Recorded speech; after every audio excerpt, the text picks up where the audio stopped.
വയനാട് ദുരന്തത്തിന്റെ 4ാം ദിവസ തിരച്ചിൽ നടന്നുകൊണ്ടിരിക്കെ മരണങ്ങൾ വീണ്ടും സ്ഥിരീകരിച്ചുകൊണ്ടിരിക്കുകയാണ്. 316 മരണങ്ങൾ ഇതുവരെ റിപ്പോർട്ട് ചെയ്യുകയും ഇനി എത്ര പേർ മണ്ണിനടിയിൽ ഉണ്ടാകുമെന്ന ചോദ്യവും മുന്നിൽ നിൽക്കുകയാണ്.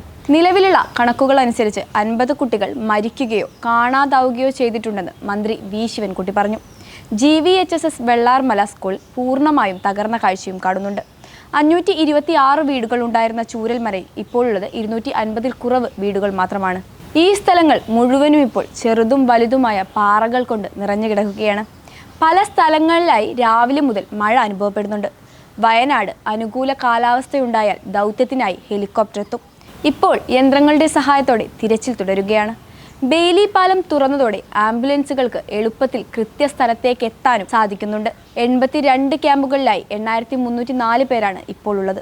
നമ്മളാൽ കഴിയുന്ന സഹായം മുഖ്യമന്ത്രിയുടെ ദുരിതാശ്വാസ നിധിയിലൂടെ സംഭാവന ചെയ്യുക. ക്യാമ്പുകളിലേക്ക് എത്തിക്കാനുള്ള സാധനങ്ങൾ അതാത് കളക്ഷൻ പോയിന്റിലേക്കും എത്തിക്കുക. നമുക്കൊന്നിച്ചു നിൽക്കാം വയനാടിനായി.